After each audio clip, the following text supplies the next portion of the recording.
اللہ نے ظاہری نعمت بھی عطا کی ہے، باطنی نعمت بھی عطا کی ہے، حکومت دی، خلافت دی، دنیا کے اسباب دیے، پھر نبوت بھی عطا کی، رسالت بھی عطا کی۔ اتریدون ان تبقا، کیا تم یہ پسند کرتے ہو کہ یہ ظاہری اور باطنی نعمتیں تمہارے پاس باقی رہیں، ختم نہ ہو؟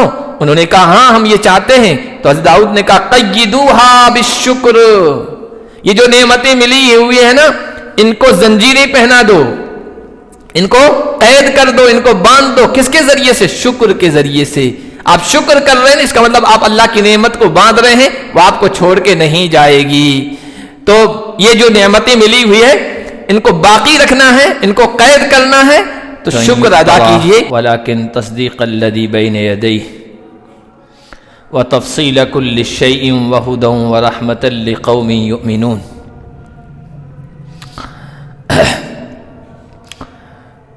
محترم بزرگوں اور عزیز دینی بھائیوں،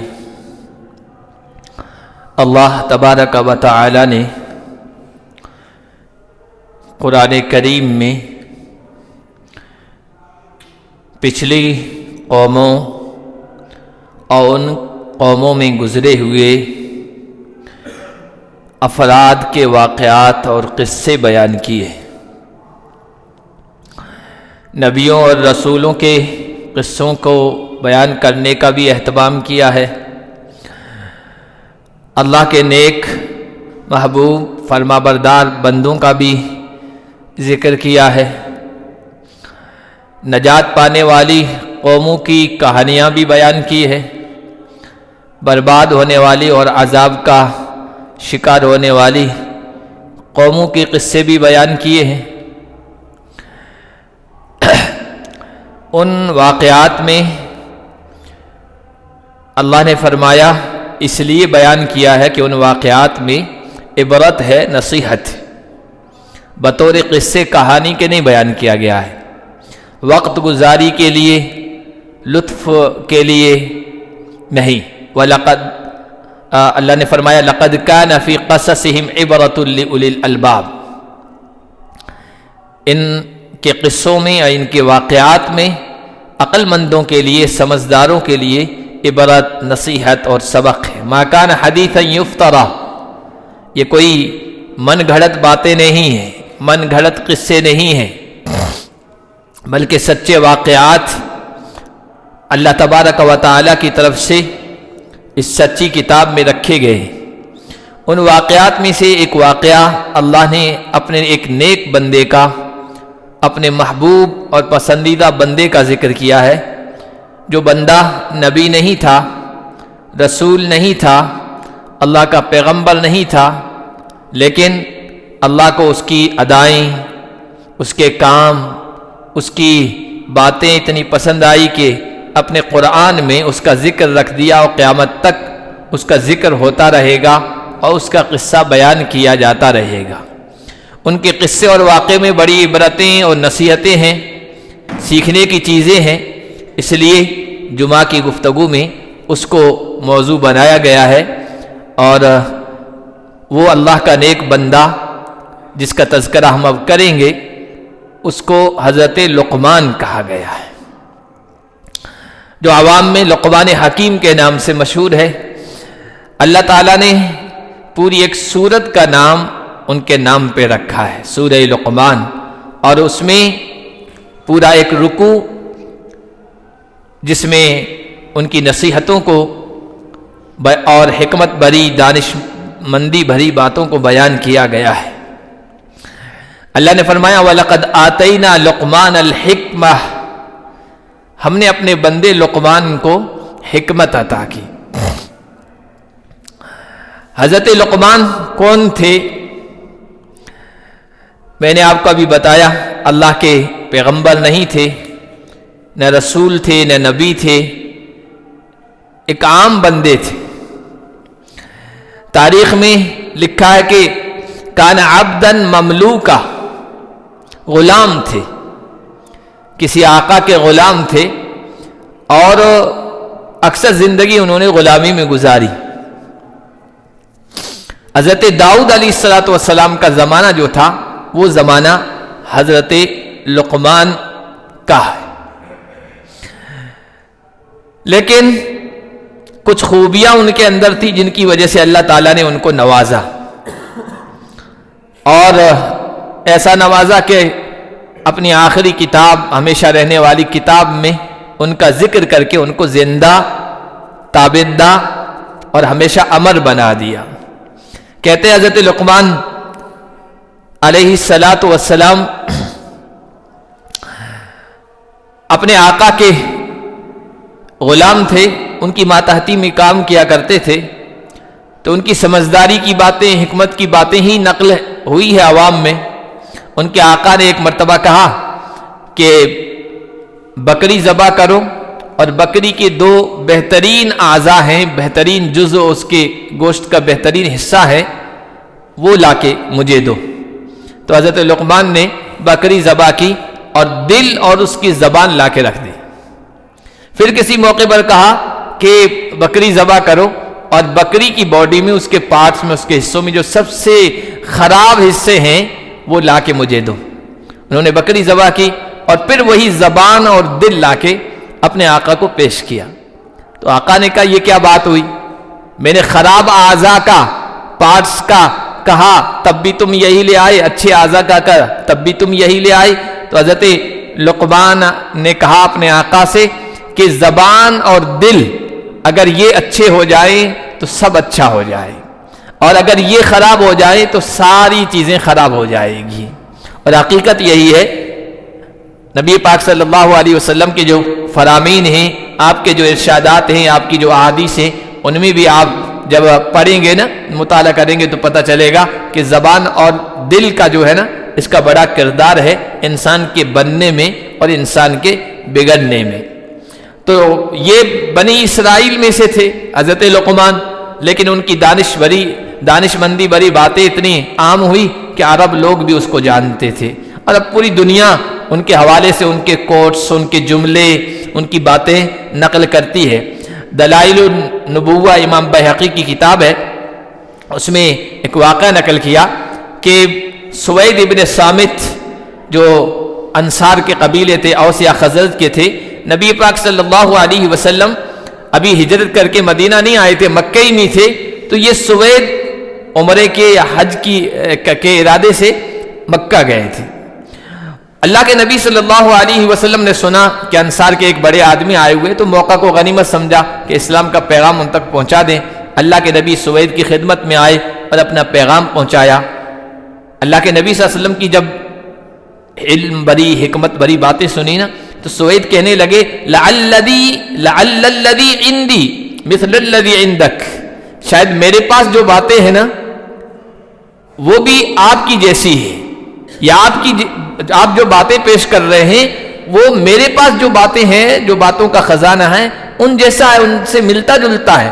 تو حضور علیہ الصلوۃ والسلام نے کہا ما عندک، تمہارے پاس کیا ہے؟ تو انہوں نے کہا مجلۃ لقمان ای صحیفۃ لقمان، لقمان کی جو دانش مندی بری باتیں، حکمت بری باتیں ہیں وہ میرے پاس ہیں، میں ان کا مطالعہ کرتا ہوں، وہ میرے علم میں ہے۔ تو حضور علیہ الصلوۃ والسلام نے جب پیغام سنایا نا، اپنی باتیں رکھی، تو سوید نے کہا ان ھذا کلام حسن، سوید سے بھی کہا تمہارے پاس کیا ہے؟ تو انہوں نے اس کی کچھ باتیں نقل کی، مجلہ لقمان کی، اس میں سے کچھ پڑھ کے سنایا۔ حضور نے فرمایا والذی انزل علی خیر منہ واحسن، میرے اوپر جو باتیں اتاری گئی ہے یعنی قرآن، یہ اس سے بہتر ہے اور اس سے عمدہ ہے، اس سے خوبصورت ترین ہے۔ یہ واقعہ بیان کرنے کا مقصد یہ ہے کہ لقمان اگرچہ عرب میں سے نہیں تھے، دوسری قوم میں سے تھے، دوسرے علاقے کے تھے، لیکن ان کی دانش مندی باتیں یہ پھیل چکی تھی اور عرب لوگ بھی اس سے مستفید ہو رہے تھے۔ ایک غلام تھے، غلام بھی کیسے؟ حبشی غلام، کالے کلوٹے، ان کے چہرہ کیسا ہوتا ہے، بال کیسے ہوتے ہیں، ہونٹ کیسے ہوتے ہیں، آپ سب جانتے ہیں۔ ایک مرتبہ حضرت لقمان کسی کو نصیحت کر رہے تھے، اب حبشیوں کے ہونٹ بھی موٹے موٹے ہوتے ہیں، خود بھی کالے ہوتے ہیں، تو ایک آدمی بڑے تعجب سے ان کو دیکھنے لگا، حیرت کرنے لگا، تو انہوں نے کہا ان کنت ترانی اسود فانما بجوفی ابیض، اے آدمی تم میرا جسم، میرا چہرہ تو کالا دیکھ رہے ہو، لیکن جو میرے سینے کے اندر علم ہے، باتیں ہیں نا، یا میرا جو سینہ ہے وہ بہت سفید ہے، بہت روشن ہے، بہت چمکدار ہے. چہرہ تو چمکدار نہیں ہے لیکن دل چمکدار ہے. وَلَا تَنظُرْ إِلَى غِلَاظِ شَفَتِي وَانظُرْ إِلَى الْكَلَامِ الرَّقِيقِ الَّذِي يَخْرُجُ مِن بَيْنِهِمَا. میرے ہونٹوں کے موٹاپن کو مت دیکھو، بڑے بڑے ہونٹوں کو مت دیکھو، جو باتیں ان ہونٹوں کے درمیان سے نکل رہی ہے وہ کتنی بہترین ہے اور زندگی کی اصلاح کرنے والی ہے، سدھار کرنے والی ہے. ان کے اوپر غور کرو، ان کو دیکھو. تو ایسی حکمت کی باتیں حضرت لقمان کیا کرتے تھے. حضرت لقمان علیہ الصلاۃ والسلام کو حکمت دی گئی. حکمت کیوں دی گئی؟ کس وجہ سے دی گئی؟ کون سے اسباب تھے جو انہوں نے اختیار کیے جس کی وجہ سے ان کو حکمت ملی؟ اللہ فرماتے ہیں وَلَقَدْ آتَيْنَا لُقْمَانَ الْحِكْمَةَ، ہم نے لقمان کو حکمت عطا کی. تو کہا، علماء نے لکھا کہ حضرت لقمان قلیل الکلام، کم گو تھے، زیادہ باتیں نہیں کرتے تھے. حکیم آدمی زیادہ باتیں نہیں کرتا ہے، زیادہ جو ہے بول رہا ہے، بک بک کر رہا ہے تو وہ سمجھدار نہیں ہے، وہ دانشمند نہیں ہے. وہ یوں سمجھ رہا ہے میں اپنی دانشوری بکھیر رہا ہوں لیکن وہ دانشور نہیں ہوتا ہے. بہت کم گو تھے. کثیر الفکر والتدبر، بہت زیادہ غور و فکر کرنے والے تھے.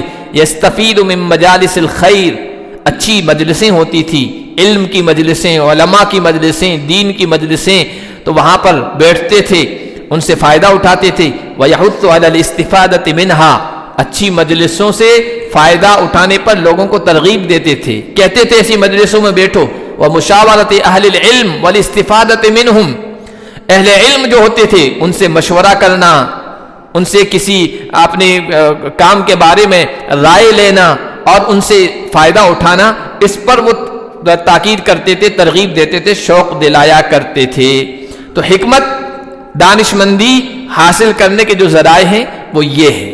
حضرت لقمان سے کسی آدمی نے ایسے ہی پوچھا تھا کہ آپ تو غلام ہیں نا، آقا کے غلام تھے، بکریاں چرایا کرتے تھے، وہی ہیں، اور آپ کے اندر یہ حکمت کی باتیں کیسے آ گئی؟ آپ نے یہ کیسے حاصل کیا؟ تو انہوں نے کہا کہ 4 چیزوں کی وجہ سے مجھے یہ ملا ہے.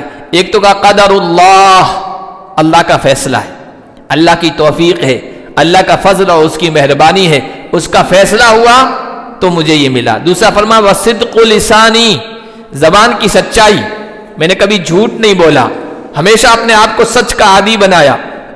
تیسرا فرمایا وعفت طعمتی، اپنا لقمہ ہمیشہ پاکیزہ رکھا، حلال رکھا، جائز رکھا، اس کی وجہ سے اللہ تعالیٰ نے میری زبان پر حکمت کی باتیں، سمجھداری کی باتیں جاری فرما دی. اور چوتھا فرمایا وَتَرْكُ مَا لَا يَعْنِينِي، جن کاموں سے، جن باتوں سے، جن چیزوں سے میرا کوئی سروکار نہیں تھا، میرا کوئی تعلق نہیں تھا نا، ان کے قریب میں نہیں جانتا تھا.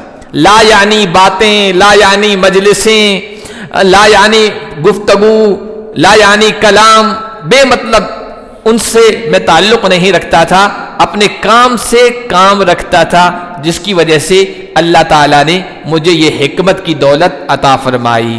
یہ اسباب ہیں. اگر کوئی آدمی یہ چاہے کہ مجھے بھی حکمت مل جائے، مجھے بھی دانشمندی، فہم، سمجھ مل جائے، مجھے بھی علم نافع مل جائے، تو اس کے اسباب یہ ہیں. اور یہ اختیار کرنے سے، اسباب اختیار کرنے سے یہ چیز، یہ دولت ملے گی.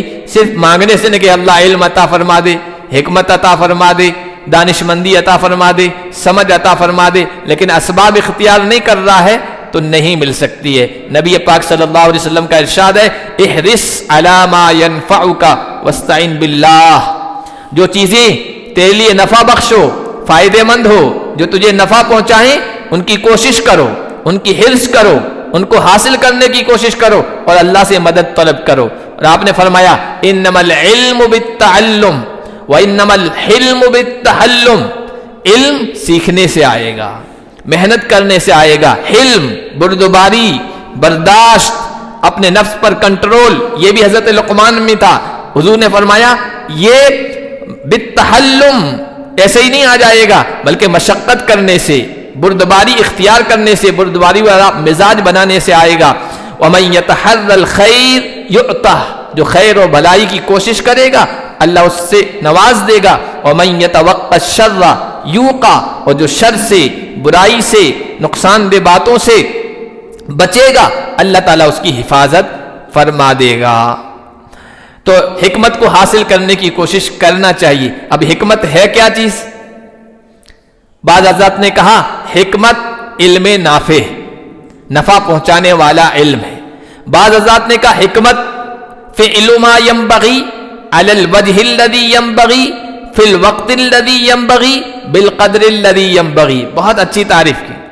حکمت دانشمندی، سمجھداری کہتے ہیں وہ کام کرنا جو مناسب ہو، مناسب کام کرنا، علی الوجہ الذی ینبغی، اس طریقے پر جس طریقے پر کرنا چاہیے۔ کام تو اچھا ہے لیکن صحیح طریقے پر نہیں کر رہا ہے تو بگاڑ دیتا ہے، نقصان دہ ہو جاتا ہے۔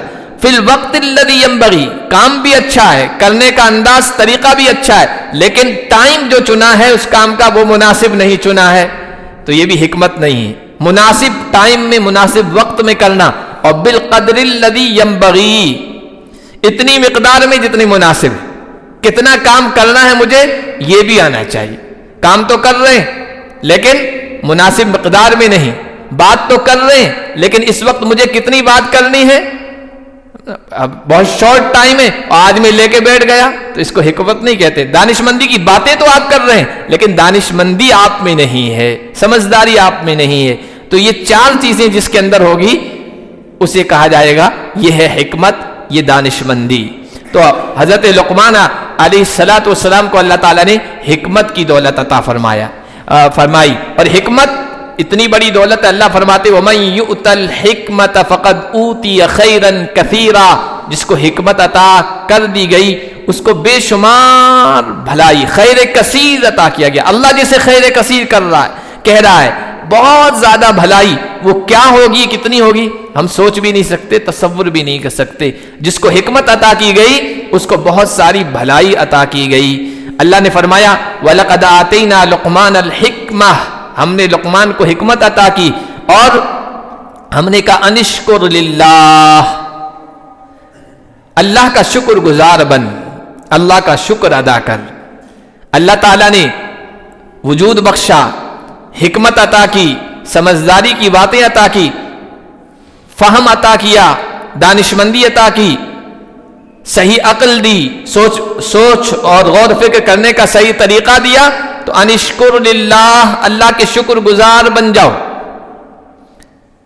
یہ اللہ کے اس فضل، اس مہربانی اور اس احسان کی قدر ہے، اور یہ احساس ہے شکر کرنا کہ جو کچھ ہے میرا وجود یا مجھ پر نعمتیں سب اللہ کی ہے، اللہ کی عطا کی ہوئی ہے۔ تو نعمت کا شکر ادا کرنا، اور شکر ادا کرنے سے کیا ہوگا، جو نعمت اللہ تعالیٰ کی طرف سے ملی ہوئی ہے وہ باقی رہے گی، وہ بڑھے گی۔ اہل عرب کہتے ہیں النعمت اذا شکرت قرت واذا کفرت فرت، جو بھی نعمت اللہ کی طرف سے ملی ہوئی ہے جب اس کا شکر ادا کیا جاتا ہے تو وہ جم جاتی ہے، وہ ٹھہر جاتی ہے، وہ ہمیشہ رہتی ہے، اور جب اس کی ناقدری کی جاتی ہے، ناشکری کی جاتی ہے، فرت، وہ بھاگ جاتی ہے، ختم ہو جاتی ہے، کم ہو جاتی ہے۔ اسی لیے کہتے ہیں شکر کو الحافظ، الشکر الحافظ والجالب۔ شکر کیا ہے؟ حافظ و جالب ہے۔ حافظ کا کیا مطلب؟ یحفظ النعم الموجودہ، جو بندہ شکر کرتا ہے اس پر اللہ کی جو موجودہ نعمتیں ہیں، شکر ان کی حفاظت کرتا ہے، ان کو باقی رکھتا ہے۔ اور وہ جالب ہے، یجلب النعم المفقودہ، جو نعمتیں ابھی نہیں ملی ہوئی ہے نا، آپ موجودہ نعمتوں پر شکر ادا کریں گے، اور جو نعمتیں نہیں ملی ہوئی جن سے ابھی تک محروم ہیں، یجلب، ان کو کھینچ کھینچ کے لائے گا۔ جیسے میگنیٹ ہوتا ہے لوہے کے ٹکڑوں کو کھینچتا ہے نا، شکر بھی اسی طرح مقناطیس ہے۔ آپ جب شکر کریں گے جو نعمتیں آپ کے پاس نہیں ہیں وہ ان کو کھینچ کے لائے گا۔ تو اللہ تعالیٰ نے حضرت لقمان سے بھی یہی کہا انشکر للہ، اللہ کا شکر ادا کرو۔ اب شکر کیا ہے؟ صرف زبان سے بول دینا الحمدللہ، اللہ کا شکر ہے، اللہ کا فضل ہے، اللہ کی مہربانی ہے، صرف یہی شکر نہیں ہے۔ شکر زبان سے بھی ہوتا ہے، شکر دل سے بھی ہوتا ہے، اور شکر ارکان سے یعنی جسم کے اعضاء سے بھی ہوتا ہے۔ زبان سے شکر تو ہم ادا کرتے ہیں، اللہ کا شکر ہے، اللہ نے بڑا نوازا ہے، اللہ کی مہربانی ہے، اللہ کا فضل ہے۔ اور دل سے شکر کیا ہے؟ دل سے شکر یہ ہے کہ دل کے اندر یہ کیفیت ہو، یہ احساس ہو کہ جو کچھ بھی مجھے ملا ہوا ہے میرا اس میں کوئی رول نہیں ہے، کوئی دخل نہیں ہے، کوئی عمل نہیں ہے، بس اللہ کا ہی کرم ہے۔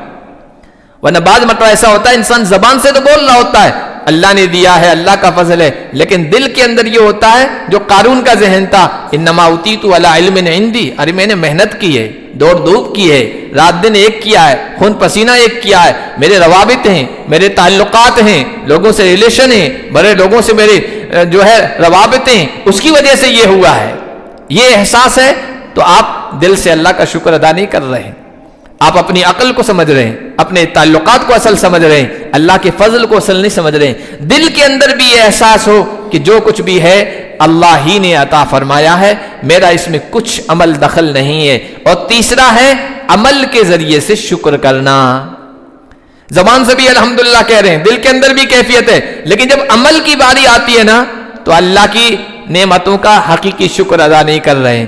زبان آپ کی غلط بول رہی ہے، زبان اللہ نے اچھا بولنے کے لیے دی ہے لیکن غلط بول رہی ہے، عمل کے ذریعے سے آپ شکر ادا نہیں کر رہے، ناشکری کر رہے ہیں۔ آپ کی آنکھ صحیح چیزوں کو اللہ نے دیکھنے کے لیے دی ہے لیکن آپ اس سے غلط چیزیں دیکھ رہے ہیں، تو آپ عمل کے ذریعے سے ناشکری کر رہے ہیں۔ آپ کے اعضاء اللہ تعالیٰ نے اپنی عبادت میں لگانے کے لیے، اطاعت میں لگانے کے لیے دیے ہیں، لیکن ہاتھ غلط پکڑ رہے ہیں، پیر غلط چیز کی طرف چل کے جا رہے ہیں، پیٹ میں آپ کے غلط چیزیں جا رہی ہے، دماغ میں غلط سوچ، غلط تصورات، غلط خیالات ہیں، تو آپ عمل کے ذریعے سے شکر ادا نہیں کر رہے ہیں، یہ عمل کے ذریعے سے ناشکری کر رہے ہیں۔ مال اللہ نے دیا ہے، آپ زبان سے تو کہہ رہے ہیں اللہ کا فضل و مہربانی ہے، اللہ کا شکر ہے، لیکن اس کو فضول خرچی، اسراف، ناجائز کاموں میں، حرام کاموں میں خرچ کر رہے ہیں، تو یہ ناشکری ہو رہی ہے عمل کے ذریعے سے۔ تو تینوں طریقوں سے بھی شکر ادا ہونا چاہیے، تب جا کے حقیقی شکر ہوگا۔ اللہ کے ایک نیک بندے تھے، ان سے کہا گیا ما شکر اللہ، اللہ کا شکر ادا کیسے کیا جائے؟ تو انہوں نے کہا الگ الگ اعضاء ہیں، الگ الگ طریقے سے شکر ادا ہوگا۔ کہا کہ اما شکر العینین فالبکا، اللہ نے یہ آنکھیں دی ہے، ان کی قدردانی یہ ہے کہ اللہ کے خوف سے رویا جائے، ان میں آنسو آئیں۔ وشکر قلب الحیا، اللہ نے دل دیا ہے، زندہ رکھا ہے، دھڑک رہا ہے، اس کا شکر یہ ہے کہ حیا آنی چاہیے۔ حیا کیا بھائی؟ آپ مجمع میں ہو کہ تنہائی میں ہو، جلوت میں ہو کہ خلوت میں ہو، اللہ مجھے دیکھ رہا ہے، اللہ کا لحاظ ہے، تو آپ سمجھ لیجئے کہ آپ دل کا شکر ادا کر رہے ہیں، اللہ سے حیا، اللہ کا لحاظ ہے آپ کے دل میں۔ وشکر اللسان الثنا، زبان ہے تو اس کا شکر اللہ کی تعریف، اللہ کی ثنا ہے۔ وشکر الاذنین الاصغاء، اللہ نے کان دیے ہیں اور کانوں میں سننے کی صلاحیت، طاقت دی ہے، قوت سماعت دی ہے، تو ان کا شکر یہ ہے کہ اچھی باتوں کو سنا جائے، قرآن کو سنا جائے، حدیث کو سنا جائے، دین کی باتوں کو سنا جائے، نفع بخش باتوں کو سنا جائے، یہ ان کا شکر ہے۔ اور اگر یہ نہیں کر رہے ہیں تو پھر ناشکری ہے، کفر ہے۔ اللہ تعالیٰ نے حضرت داؤد کا ذکر کیا ہے، ان پر انعامات اور احسانات کا، اور کتنے بڑے انعامات ہوئے تھے وہ آپ قرآن پڑھتے ہیں، سب جانتے ہیں۔ اللہ نے کہا اعملوا آل داؤد شکرا، اے داؤد کے خاندان والو عمل کے ذریعے سے شکر ادا کرو، عمل کے ذریعے سے شکر ادا کرو، اعملوا، عمل کے ذریعے سے شکر ادا کرو۔ جب یہ کہا گیا اللہ کی طرف سے تو لکھا علماء نے حضرت داؤد نے اپنے اہل خانہ کو جمع کیا، اور جمع کرنے کے بعد خطب فیہم وبکا، تقریر کی، بیان کیا اور رونے لگ گئے، اور پھر کہا یا آل داؤد، اے داؤد کے گھرانے والو، ان اللہ انعم علیکم بنعم ظاہرہ ونعم باطنہ، اللہ نے ظاہری نعمت بھی عطا کی ہے، باطنی نعمت بھی عطا کی ہے، حکومت دی، خلافت دی، دنیا کے اسباب دیے، پھر نبوت بھی عطا کی، رسالت بھی عطا کی۔ اتريدون ان تبقى، کیا تم یہ پسند کرتے ہو کہ یہ ظاہری اور باطنی نعمتیں تمہارے پاس باقی رہیں، ختم نہ ہو؟ انہوں نے کہا ہاں ہم یہ چاہتے ہیں۔ تو حضرت داؤد نے کہا قیدوها بالشکر، یہ جو نعمتیں ملی ہوئی ہیں نا، ان کو زنجیریں پہنا دو، ان کو قید کر دو، ان کو باندھ دو۔ کس کے ذریعے سے؟ شکر کے ذریعے سے۔ آپ شکر کر رہے ہیں، اس کا مطلب آپ اللہ کی نعمت کو باندھ رہے ہیں، وہ آپ کو چھوڑ کے نہیں جائے گی۔ تو یہ جو نعمتیں ملی ہوئی ہے ان کو باقی رکھنا ہے، ان کو قید کرنا ہے، تو شکر ادا کیجئے. یہ حضرت داؤد علیہ السلام کے کہنے کا مقصد تھا. تو حضرت لقمان علیہ السلام کو اللہ تعالیٰ نے کہا ہم نے حکمت عطا کی، دانشمندی عطا کی، نعمتیں کی، اللہ کا شکر ادا کرو. آگے کہا وَمَن يَشْكُرْ فَإِنَّمَا يَشْكُرُ لِنَفْسِهِ. دیکھو شکر ادا کرو گے نا تو ہمارا کچھ نہیں ہوگا، ہمارا کوئی فائدہ نہیں ہے. جو بندہ شکر ادا کرے گا اپنے فائدے کے لیے کرے گا. وَمَن يَشْكُرْ فَإِنَّمَا يَشْكُرُ لِنَفْسِهِ. جو شکر گزاری کرے گا، جو فرما برداری کرے گا، جو اطاعت گزاری کرے گا، جو عبادت کرے گا، وہ اپنے فائدے کے لیے ہے، اللہ کو ذرہ برابر بھی فائدہ نہیں ہے. وَمَن كَفَرَ. جو ناشکری کرے گا فَإِنَّ اللَّهَ غَنِيٌّ حَمِيدٌ. تو بے شک اللہ بے نیاز. اللہ کو نہ بندوں کی ضرورت ہے، نہ فرشتوں کی ضرورت ہے، نہ نبیوں کی ضرورت ہے، نہ رسولوں کی ضرورت ہے، نہ آسمان کی ضرورت ہے، نہ زمین کی ضرورت ہے، نہ کسی اور مخلوق کی ضرورت ہے. وہ غنی ہے، بے نیاز ہے. ان اللہ یمسک السماوات والارض ان تزولا. یہ کائنات اللہ اپنی قدرت سے تھامے ہوئے ہے. اگر وہ نہ تھامے تو آسمان و زمین مل جائیں اور لوگ پس جائیں. یمسک السماوات والارض ان تزولا ولئن زالتا ان امسکہما من احد من بعدہ. وہ بے نیاز ہے، نہ کسی کی اطاعت کرنے سے اس کی حکومت میں اضافہ ہوتا ہے، نہ کسی کے نافرمانی کرنے سے اس کی ملک میں کوئی کمی واقع ہوتی ہے، اس کی بادشاہت میں کمزوری واقع ہوتی ہے.